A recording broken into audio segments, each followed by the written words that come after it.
this is a juicy playoff matchup. Sheffield United versus Nottingham Forest. Here are my thoughts on leg one.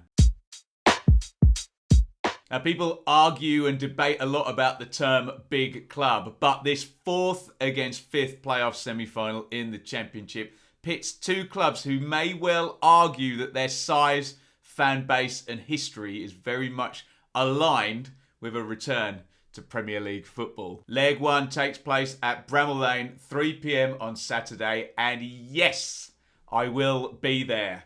Home advantage has been a very good thing for the Blades this season. They scored only 2 points fewer than champions Fulham, who accumulated the most points at home in the division this season. Since the back end of November, which pretty much aligns with Paul Heckingbottom taking over, it's been 1 defeat in 15 at Bramall Lane, and they've only conceded 4 goals in that time. Away from home, Forest were the 3rd best team in the division. As you can imagine, those two automatically promoted teams, Bournemouth and Fulham, were the only ones that accumulated more points on the road than Forest. We take the same sample size of 15 games, these ones obviously away from home.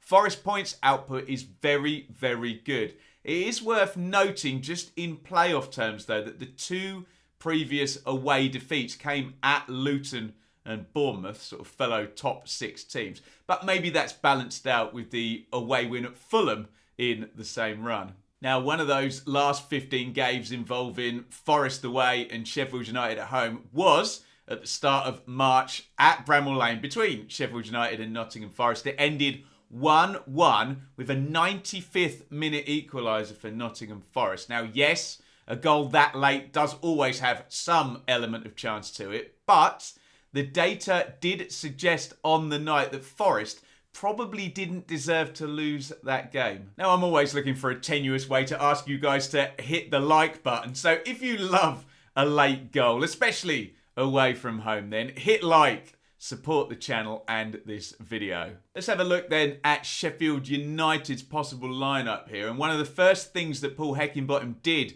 when he took over from Slavisa Jokanovic was to drop straight back in to that back 3 shape that Sheffield United had so much success under Chris Wilder using. Fotheringham in goal normally has Basham, Egan and Robinson in front of him. They've had a bit of a nightmare with centre-back. Injuries have the Blades this season. Ender Stevens nice and steady at left wing-back. Right wing-back is interesting. Jayden Bogle hasn't been around since February. Ben Osborne, who Nottingham Forest fans will know all about, can cover there. But George Baldock was on the bench against Fulham. I suspect if he's fit, he starts. In midfield, it's still that fabled combination that got the Blades promoted in 2019. Norwood as the playmaker with Fleck box to box. Sander Berger's interesting. He's so useful and versatile. He can play as the 10. He can sit in as an 8. He can play as a 6 if he wanted. Or he can go and support wide in an attacking trio should Heckingbottom decide to go in that direction. Whatever the idea is up front, Morgan Gibbs-White is imperative. Get him on the pitch at all costs here. He's been the obvious key attacking presence for the Blades, especially since Billy Sharp's absence. Up top, we haven't seen Sharp or McBurney since April. We haven't seen McGoldrick since February or Brewster since January. And Dye has started in the last 4 games. So whether it's a 2 or a 3, expect Dye possibly to be the central guy unless we get a magic return from Billy Sharp. Get involved in the comments. Let me know how you see Sheffield United lining up. For Forest, it's been very settled for a very long time, hasn't it? Back 3 shape again. Samba in goal. McKenna, Cook, Worrell. The brilliant Spence down the right-hand side. Jack Colback has been doing a turn at left wing-back in the absence of Max Lowe. Yates and Garner very nicely balanced in central midfield, and Zinkernagel in the 10. And again, like Luton in the other semi and Sheffield United here, there is the story of potentially the first choice striker returning. We don't know. I don't suspect Keenan Davis is going to be back unless Steve Cooper has been playing a lovely game of deflection. So I don't think it's as big an issue as it could have been. Sam Surridge has been doing a good turn up there. And of course, we don't need to talk too much about Brennan Johnson, who will also very, very, very, very likely start. He's been brilliant this season with his pace in behind, just skewing over to the right-hand side of the Forest attack. Get your comments in on how you see Nottingham Forest lining up. And look, as a neutral, I know you fans of either side are going to be pretty nervous about it probably, but as a neutral, I'm so looking forward to this one. Proper matchup, this. Two brilliant stadiums and no doubt brilliant atmospheres and sellout crowds in both of the semis. Focusing on the first game, which is what we are here to do, frankly, there is always that tendency, knowing that the team that finished lower in the table has got to go away in the second leg, to say, look, this is their opportunity. But that does feel so true for Sheffield United here. I mentioned the home record is very good. The away record is not good for Sheffield United towards the end of the season. 1 win in 7. Okay, that did come against QPR in the last away game, didn't it? I don't think even the most optimistic Blade would expect any trip to Wembley to be based on success at the City ground in the second leg. We don't often get those turnarounds. I think they've got to leverage home advantage in the first game, haven't they? Both of these managers have come in during the season and had to sort of do repair jobs here. The league table and probably most of our eye tests would suggest Nottingham Forest are slightly more complete in terms of their sort of new identity and pattern of play.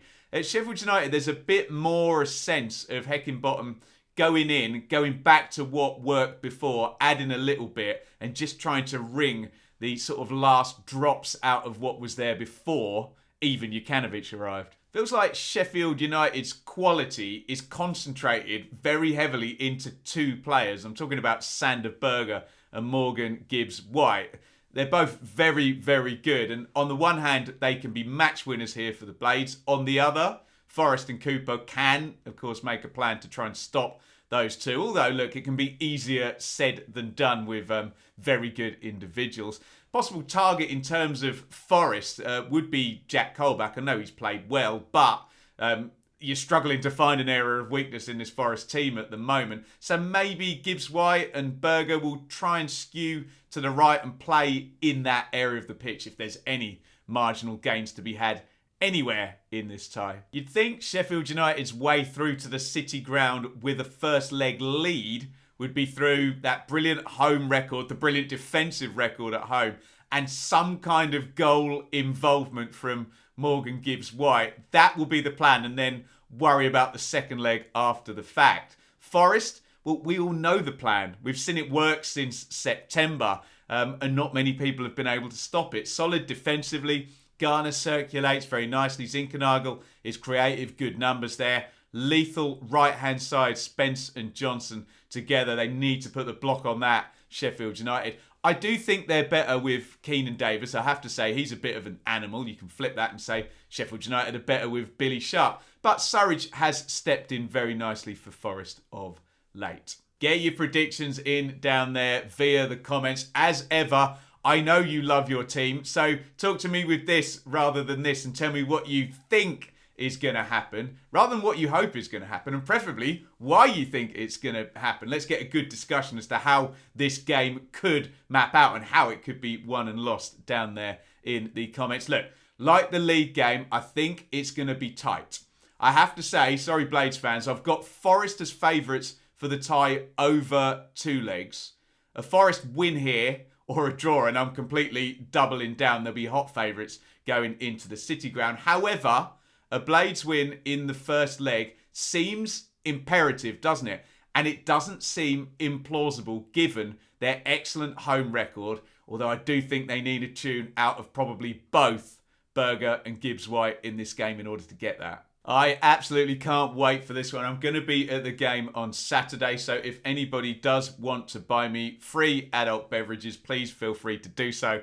Prior to the game, I will be doing a vlog just like this one I did from Bramall Lane earlier in the season. And if you want some Forest type content, can I do this with both arms at the same time? Why not check out this one over here, which was a look at Forest prior to their run-in. Bring on the madness, everybody.